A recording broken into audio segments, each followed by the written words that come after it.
the one, the only, Ben Good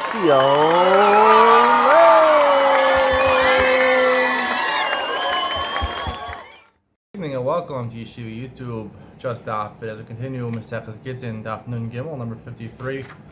Starting a new week. I guess Shabbos considered the beginning of a new week, or the end of the old week. Today we'll be discussing a concept which is an interesting concept called Hezek She'eino Nicker. If you're mazik someone, if you cause harm to somebody and it's not discernible, it's not something which you can discern readily whether the Hezek was done or not, whether the destruction was done or not, the damage was done or not. So, here, come here.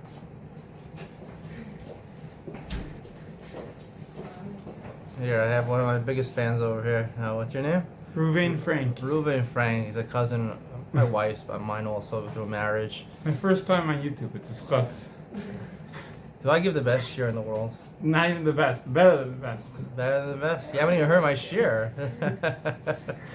His parents live in Beit Shemesh. So they're big Eli Stefanski fans, right? Your father goes to the shir? No competition over here. Does he go to the shir? It's not a competition. It's fine. Does he go to the shir? No. No, fine. Okay, now we're even better friends because it makes sense they shouldn't go to. No, I'm just kidding. Listen, if you like Eli Stefanski, if you like listening to a share for 45 minutes, that's up to you. If you like a share in 22 minutes, join me. Anyway, we'll continue the share. See, this is what I do on my share. I have fun. Literally, I have fun. People walk into the room, I just, introduce them. Except my wife who won't put her face on camera. All right, so let's pick it up. Nun Gimel. Today's daf is Nun Gimel 53. We'll pick up on the bottom. Nun Beis and Beis 52b. The relatives just left, so we can resume the share. The Mishnah says on the bottom, Nun Beis and Beis, Hamatame v'medame v'menaseh pashogig pater v'mezir chayav. Someone who goes ahead, right? As I mentioned before, we talk about Hezek She'eino Nicker. When you're mazik somebody, you damage somebody, and it's not discernible, the Hezek, are you responsible for it or not? So these are examples of it. Let's say someone is Truma, a Kohen is Truma, and you go ahead and are Matami, the Truma. Now once you're Matami, the Truma, the Kohen can no longer eat it. You can use it as fuel, but it's not worth as much. Or a Medama. Let's say someone has Chulin, and you mix Truma into his Chulin. Now he can no longer eat it, because you have Truma is mixed into it. He has to sell it to a Kohen, and Truma costs less than regular Chulin, so he incurs a loss. Now Menasech, or you go ahead and strict interpretation of this Menaseh basically means you take someone's wine and you libate it, you pour it for Avodah Zarah, the purpose of Avodah Zarah, which is basically Oved Avodah Zarah, basically you're doing over here. And one of the ramifications is that the wine becomes usher. The Shogeg Pater, if you do any of these things by accident, you're not responsible to pay. Mezir Chayiv, you do it on purpose, you're Chayiv. So the Gemara says, Itmar, Menasech, Rav Mar Menasech, Mama. It says Menasech in the Mishnah. Does that mean you really literally libated it for Avodah Zarah? Rav says that's what it is. Shmuel Amar Ma'ariv. Doesn't mean that. It means basically you took Yayin Nesech, you took wine that was poured by a non-Jew and you mixed it with Jewish wine, in which case the Jew can no longer eat it, no longer can consume it. Ma'andar Ma'ariv, my time Menasech. Why did Shmuel not say like Rav? Amar Lecha Menasech, Kamle with the Rav Minay, right? If it's talking about a case where you went ahead and libated the wine for Avodah Zarah, poured it in the name of Avodah Zarah, poured it for an Avodah Zarah, so you're chayiv for Avodah Zarah, right? Avodah Zarah, the penalty of Avodah Zarah is skila, worshipping Avodah Zarah. So we learn in Mesechus Ksulos, when you're chayiv misa, you don't pay, right? Kim lev d'Rabbanan, the worst punishment is death than money. So you wouldn't be. How can the Mishnah say v'mezir you're chayiv? That can't be the case. The idach, what does Rav respond to that? The Rabbi Yirmiyah, Mishas Hagbahu Dekana. Right? When is he chayiv for the nezikin? For when he picked it up, when he stole it, when you hagbah to pick up the wine before he poured it, pick it up before he poured it, he was koneh. He's chayiv v'nafsho lo havi ad shas nisach, and then when he pours it, then he's chayiv. So if the money came before the misa, the chayiv misa, so then you're responsible for both. But not kim l'draman, it has to be exactly the same time. The one that says Menasech, my time alone Ma'ariv. Why did Rab not say like Shmuel? Ma'ariv, Hainu Medama, the top of Nun Gimel and Aleph. Ma'ariv is basically the same thing as Medameya, which basically has Chulin. You mix in Truma, here basically you have regular wine, you mix in Yayin Esech. The Idach, what would the other ones say? What would Shmuel say? Knasahu, But miknasa lo yalfina, right? The whole concept, we'll see, according to Rabbi Yochanan, hezek sheino nikar, you're not responsible midoraisa. It's just a knas they did on you when you do it with mason, so you shouldn't go ahead and ruin other people's stuff. And you don't learn from one class to another class. Just because the Rabbanan made a knas in one place doesn't necessarily mean they make a knas in another place. And according to Rav, who would learn one from the next, Kol Hani Lamali. Why do you have to take all these cases? Sricha. If it just said metame, where you go ahead and metame truma of a kohen, eat truma, havamina mishum the kamafsidla, the gamre. Right, that's because if you take truma, right, you completely ruin it. He can no longer eat it anymore. Metame chulin, mishum the asr legrom tuma lechulin sheba eretz Israel. And if you're metame actual chulin, right, the Rabbanan said it's forbidden to metame chulin in Eretz Yisrael because a lot of people in Eretz Yisrael, even though they're not kohanim, they ate their chulin b'taras truma. They treated it like truma, and therefore it become tummy. They wouldn't eat it. So you're not allowed to do. The Rabbanan said because a lot of people like that, you're not allowed to do that. So you're ruining it for those people. Avam medameya ema lo medameya, when you just mix chulin with truma, right, it's not completely lost. You can sell it to a kohen. Now it has truma mixed in. You can sell it to a kohen. V'yashmina medameya. If it's medameya, we would make a knas. Mishum the shchiach. That happens a lot. Avam metama. Right, matame his truma, the lo shchia. It's not common that you would matame his truma. Emolo, we wouldn't make a knas over there. Yashmei matame or matameya, mishum lo kimle with the rabbine, because there's no concept possibility of kimle the rabbine. Benasek kimle the rabbine, emolo. Right, I would say like Shmuel said that kimle the rabbine shouldn't be chayav. Kamash malan kid Rabbi Yirmiyah, like Rabbi Yirmiyah said. Obviously Shmuel does not hold the Rabbi Yirmiyah. Shmuel hold it's one action when you pick it up and then you pour it, so therefore it's one action. So we kim Rabbi Yirmiyah, according to Rav would hold the Rabbi Yirmiyah that you'd be exempt. There's a brisa in the name of the father of Rabbi Abin who said originally they made the knas for someone who's matame truma or menasech or libated wine. They even extended it someone who mixes truma into chulin, kol hani lamoldi, right? So there's a sequence, right? The first two are more severe than the third one.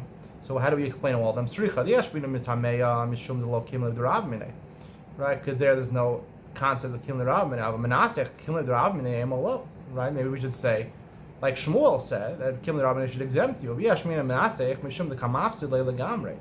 If he's going ahead and libating the wine for avodah zarah, so it's basically stuff that's worshipped, you're not allowed to benefit from that. When he's matame truma, you're not completely destroying it because technically you could take truma, which is tameya, and use it as fuel. Because they're, even though it's a big loss, even truma you can use it as a fuel, but the main reason you want to have it is to eat it. The shemen you want to eat, the wine you want to eat, and drink. The hefsed muat. When you mix truma with chulin, right, you can basically still. You can sell it to a kohen, get money for it. You're only losing a little bit of money. Emolo, I would say, they wouldn't make a knas sricha. Therefore, in all these cases, it's necessary to tell me that they enforce a knas. Amar Chizkiah. Chizkiah elaborates on our mission. Dvar Torah echad shogli v'echad meizeh chayav. The hezek sheino nikar, you're chayav. My time. Hezek sheino nikar shmei hezek. Destroying something where it's not discernible the damage that you did. Like all these cases in our Mishnah would deal with tuma or libations or things like that, where you can't tell that there's something mixed in, right? Truma just looks like chulin if it's mixed into chulin. Nonetheless, that's called hezek. We've been discussing here with on a broad concept. Is it usher to mazik your friend's property? It doesn't say anywhere in the Torah. It says lo sigzol. You can't steal. Can you go ahead and destroy someone's car? Can you go ahead and destroy someone's house? What I might say might shock you a little bit. But it's related to this discussion. But Chizkiah says it's called hezek, and you have to pay for it. The rice you have to pay for it. How did the Mishnah say if you do it on shogeg you're patur, right? If you're mazik someone, the shogeg, you damage his property and it's discernible, right? You have to pay for it, right? The Gemara says even ba'ones, right? Adam mazik, a person who damages, even ba'ones is chayav. Your property damages, but shogeg you're responsible. It's the reason you're patur over here, patur deal. Because in these cases where it's not discernible, we want him to tell people. So if you do the b'shogeg, we say, we'll make a deal with you. You're exempt from paying. Just make sure that you're going to go ahead and tell the people that there's truma mixed in here, or that you're mitame the truma or things like that. So they should know. Shouldn't do an avera. Ihachi afilu b'mezid nami. So if we're gonna do that, we want to make sure that he tells people, even in the case where he does it on purpose, we should also make him not pay. If he's doing it on purpose, he's trying to hurt someone's property. He's not a nice guy, obviously. He's not going to tell people. Rabbi Yochanan argues on Chizkiah. Dvar Torah echad shogeg v'echad mezid potter. My time. Hezek sheino nikar lo shmei hezek. If it's not discernible, it's not hezek. I'm going to discuss this at length in Iyot Ben Sion, very important shir. So therefore, you're really potter in both cases. Why are you chayav if you do it on purpose? If there was no penalty for doing this, people would just go ahead. People hated each other and go ahead and ruin his truma or ruin his chulin. So therefore, they give a penalty in these cases. Say he's potter. That's why they enforce the knas that you be chayav. Tanan. The Mishnah says that kohanim should piglu b'mikdash mezidim chayavim. Kohanim that go ahead and work in the base of Mikdash, they bring the karbanos. Now, one of the things that apostles a karban is something called pigul. The person who shechs the karban or does any of the avodas of the karban, he has a machshava to eat it chutz zmano, outside the allotted time for eating that karban. Or chutzim komor, outside, right? Kodshim have to eat it in the walls of the Azara. Kodshim kalim have to eat it in Yerushalayim. He wants to eat it in Tiberia, right? And he has that in mind when he shechs the animal. So it's not a good korban anymore. The person who spent all his money on the korban, the kohanim can ruin it for the guy. So they do it on purpose, chayavim. They're responsible to pay for the korban. The Tanya, the Bryce says, the reason that they're chayav b'mezid is because takana derabbanan. The Yamras hezek sheinu nikar shmei hezek. You say like Chizkiah, the midol rice that's considered hezek. High shogigin pturim mimei tikkun olam b'ayalei, right? The kana derabbanan is not mezid. Mezid you're chayav midol rice. Pigul again is hezek sheinu nikar because it's only from your intentions, right? It's your thought process. You had in mind to hurt the person's korban. So it shouldn't be consumable. It shouldn't be a good korban. But the takana should be a shogeg, right? So the Gemara says, "Hakanami kamer." This is really what it means to say. Mezid and chayavim. The Mishnah says that if they do pigul on purpose, they're chayavim. With the implication, hashogin pturim. If they do it on purpose, by accident, then they're pater. And the Bryce is explaining the implication. Ifnei tikkun ha'olam. And as the Bryce is explaining the implication of the Mishnah, they do it for shogeg, you're pater. Why? Midrabanan. That's the way Chizkiah would interpret it. Meisiv Rabbi Lazar asks a question. Also, malacha b'meichatas or paraschatas pater. Midinei adam v'chayav midinei shemayim. When you bring a para aduma, and Parshas Chukas a couple weeks ago, para aduma. So you have two things. You have the actual para aduma, the red heifer, and you have the meichatas, which is basically water, special water that you mix the ashes of the paraduma in, and you sprinkle that water. It's a combination of the ashes and the water. There are certain halachas that apply both by the water, it has to be kadosh water, and also by the ashes. And by the para itself, the paraduma, while it's still alive, there are certain halachas that apply to it, like you can't do work with it and things like that. Hold on, so let me just close the door.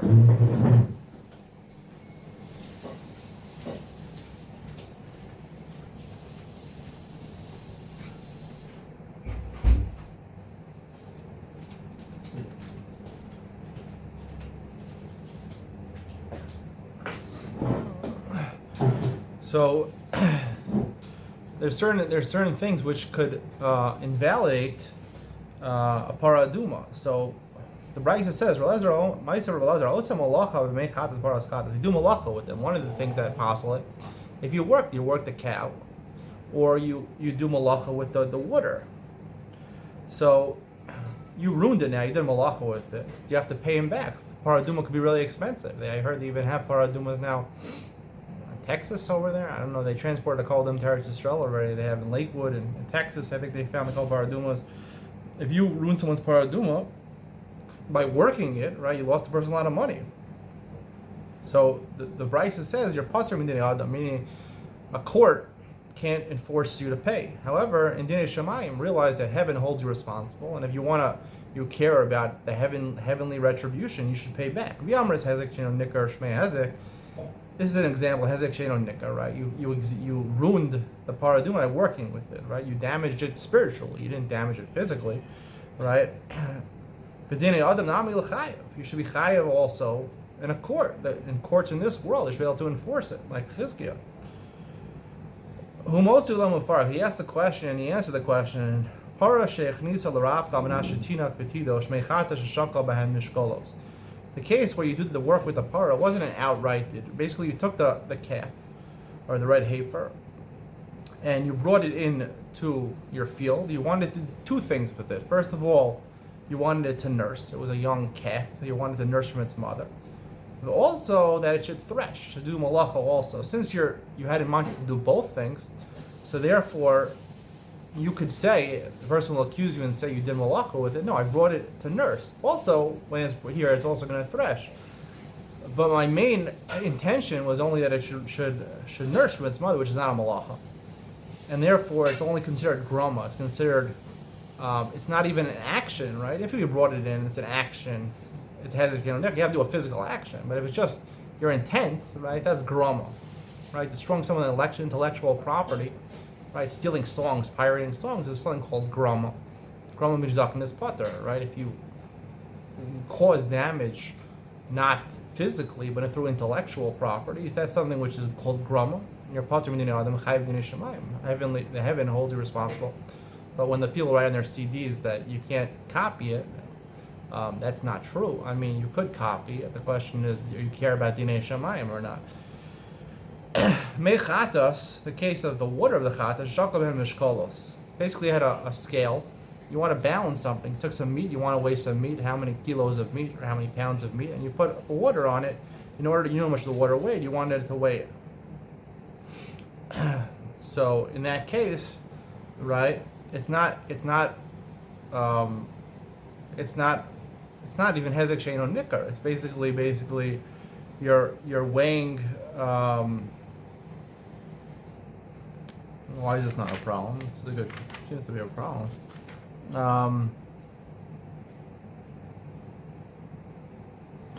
Right. It's not the act itself which causes the problem. It's just my intention. Right. If I just put two things next to each other on a scale and I had no intention to measure the weight of the meat, so that wouldn't be a problem. It's only the action is not the problem. It's the fact that I have intention to use it as a way of measuring the weight of the meat.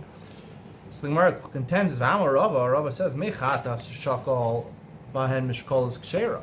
Top of the base. He says that if you do this, Rava says it's actually kshera. It's not even considered ruining it. You didn't do malach with lo kasha. Have a gufan, have a kenegdan. Now the case where it's a problem you did malacha is basically you took the meat and you put it into the mechatas and you see how much water it displaces to see the volume of the meat. When you put it on a scale, that's not doing anything. So the Gemara says, "Gufan ma'aseh kavod." Gufan can't be taught by hezek she'eino nikar. You're actually doing a physical act, right? You're doing malacha with the water. You're putting the actual meat in the water. The hezek she'eino nikar shmei hezek b'nei adam nami l'chayim. Right? It's an amaisa, right? You didn't actually, right? It's a spiritual loss over here because you did malacha. So there's nothing physically bad about the water. Unless you don't like water with meat in it. But technically there's nothing wrong with the water. It's just spiritually damaged if you did malach with it. But that's again hezek she'eino nikar. And according to Chizkiah, you're chayiv. So you should, dinei adam should also be chayiv. Ella idi v'idi b'kenegdan. And whereas it's really both cases they're talking about where you used the water as a weight on the opposite side of the scale with the meat. V'lo kash, hada asak daite, hada lo asak daite. It depends. If you're watching. And the reason that malacha ruins para aduma and ruins mechadas is because when I do malacha with it, I lose focus. I'm focusing on the malacha that I'm doing with it. I'm not focusing on watching it for the mechadas. And that's the problem. Malacha is not inherently problematic. It's the fact that I take my mind off watching it and having kavanah to use it for the para aduma, and that's what passes it. So therefore, if I weigh something, I measure something on a scale, I use it to balance, to weigh the meat. As long as I have in mind that I'm just doing this temporarily and I plan to use it, I don't think about something else. I'm not thinking so actively about the weight of the meat. That's not going to be a problem. It's only going to be a problem when I lose concentration, and therefore, it's not something which is relevant to hezek she'eino nikar because it has to do with your intention. It has to do with your intention that you lost focus, and that's something called grama. That's not even hezek she'eino nikar. Again, when you damage with intellectual property, you damage intellectually, that's without a physical action, right? Because if you physically, you weighed it and you had in mind, you didn't have a hesek hadas, you didn't think about something else. So technically your action is not doing anything, because if I didn't have a hesek hadas, it's not problematic. It's not hezek shino nikar. Hezek has to be something physical, but if it's just intellectually, that's only grama. And even Chizkiah would agree, you're pater b'dinei adam, chayav b'dinei shemayim.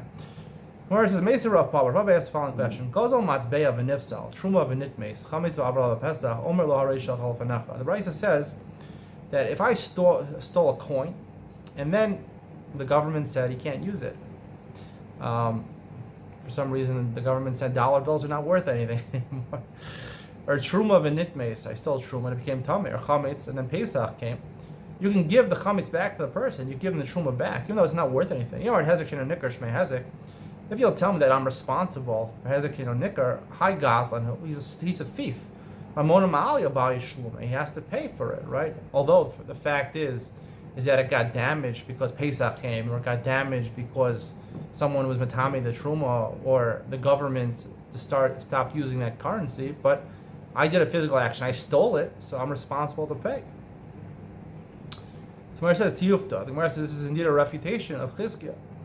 And that's how we hold. We hold like Rabbi Yochanan. Lema Gittin. Say it's Machlos Tanoim. Chizkiah and Rabbi Yochanan. I'm a Talmid from the Meir of Menasech. Echad Shogig, Echad Meizid Chayav. Divrei Meir. Meir holds both Shogig and Meizid, not like our Mishnah. You're Chayav. Rabbi Yehuda Omer B'Shogig Pater Meizid Chayav, like our Mishnah. Meizid you're Chayav, Shogig you're Pater. My lab Hakam Efli. What are they arguing about? The Marsar Hezek Shein Nikar Shmei Hezek. Right. Rabbi Meir who says both cases, even Shogig and Meizid, you're Chayav. Even Shogig, you're Chayav. You hold obviously like Chizkiah, Hezek Shem Nekar Shmei Hezek. Umar Sabar, Yehuda holds Lo Shmei Hezek. Amar Rav Nachman, or Yisrael Nachman just says the Chulei Alma Hezek Shem Nekar Lo Shmei Hezek. Everyone agrees Hezek Shem Nekar is not called Hezek, like Rabbi Yochanan, because again we have the Brisa which disproves Chizkiah. Kantu Shogig Atu Meizid Kamiflike. The Marsar Kantu Shogig Atu Meizid, the Marsar Lo Kantu Shogig Atu Meizid. The question is, of course, it only should be have to pay when you do it in Meizid. Like Rabbi Yochanan has the knas, that people shouldn't go ahead and ruin other people's things. The question is, do you enforce the knas even b'shogeg, right? Sometimes you want to enforce the knas even b'shogeg so that people don't do it in Meizid. Rabbi Meir said it's necessary to enforce it even shogeg. Rabbi Yehuda didn't feel that way. So Gemara says, Rami de Rabbi Meir, de Rabbi Meir, Rami de Rabbi Yehuda, de Rabbi Yehuda. Now we have Rabbi Meir's opinion, Rabbi Yehuda's opinion. We're going to ask on both their opinion from a different brisa. The Sanya.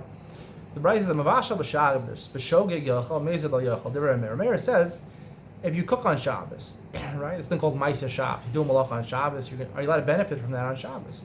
If you did it on b'shogeg unintentionally, you could eat the food on Shabbos, even though it was cooked on Shabbos. The meizid lo yachal, the meizid, you did it on purpose, you can't. The Rabbi Meir, Yehuda Omer, b'shogeg yachal, the motzei Shabbos. Right? Yehuda says, no, you can't eat the food on Shabbos. But if you did it b'shogeg, you could eat it on motzei Shabbos. The meizid lo yachal alamis. If you did it on purpose, then you can never eat it forever, right? But it implies that other people could eat it after Shabbos. There's even more machmir. If you did it with shogeg, you could eat a motzei Shabbos. You can't eat a motzei Shabbos. Like Yehuda says you could eat a motzei Shabbos. But acherim could eat other people. But meizid lo yochal lam is lo v'lo la'acherim. If you did it on meizid, no one can eat it ever. Three opinions, but the first two opinions are Meir and Yehuda. Kasher the Meir, the Meir. Kasher Yehuda, right? We see him by Shabbos. Meir was not worried about shogeg, and shogeg you could eat it on Shabbos. And Yehuda is machmir. Then on Shabbos you can't eat it. So before in the other brisa we see Rabbi Yehuda was machmir when it comes to was not machmir when it comes to shogeg, and Meir was machmir by shogeg. So the Meir lo kasher. Kikanis b'drabana, b'daraisa lo kanis. Meir was worried about. He said when it comes to hezek sheno nikar, right, which is not hezek midaraisa according to Rabbi Yochanan, so that's derabanan, hezek derabanan. So they made a knas by something which is derabanan, right? The concept of paying back is derabanan. The deraisa, mavasha b'Shabbos and malacha deraisa, they didn't feel the need to make a penalty because people will be nizar not do malacha deraisa. People are more careful with biblical statutes than rabbinic statutes. Versus v'ham menasech deraisa who b'kakanis. Menasech, right? We said it's libating wine. He's doing avodah zarah. So, and nonetheless, that's in the Mishnah, and that's one of the examples in the Brisa also that Rav Meir makes a knas. Because it's very severe. Avodah Zarah is pretty severe. Someone who's motive of Avodah Zarah, amidst Avodah Zarah, he's like denies the whole Torah. So therefore, he made a knas in that case also. The Yehuda lo kash. How do we answer Rabbi Yehuda? Ki lo kanis v'drabanan. The Raisa kanis. He felt exactly the opposite. When something's not so severe, it's only drabanan. There's no reason to make a knas b'shogi. But with Raisa, mavasha b'shabbos, Raisa, then b'shogi it's necessary to make a knas also. How menasech del Raisa v'lo kanis. Menasech, right? Libation on the one Avodah Zarah, it's del Raisa, and he didn't make a knas. So the Gemara says the opposite. We don't have to worry about making knas over there because everyone knows it's pretty severe to do Avodah Zarah, right? It's like you're kol for the whole Torah. So therefore, people, even without the knas, people will stay away from it. We're going to stop over here. This discussion will continue tomorrow. Stay tuned for Ian with Ben Sion, where I talk about this concept. Machlokes in Chizkiah, Rabbi Yochanan, Hezek, Shem, Nikar, Shmei Hezek or Lo Shmei Hezek? We pass on Rabbi Yochanan. I mean, the rights of Lo Shmei Hezek. What is this based on? Is there any issur to be mazik something? Someone's property in the Torah. We know that you have to pay if you're mazik someone, if it's Nikar. But is there an issur in the Torah? We'll discuss a very fundamental shir. Ian with Ben Sion coming up next.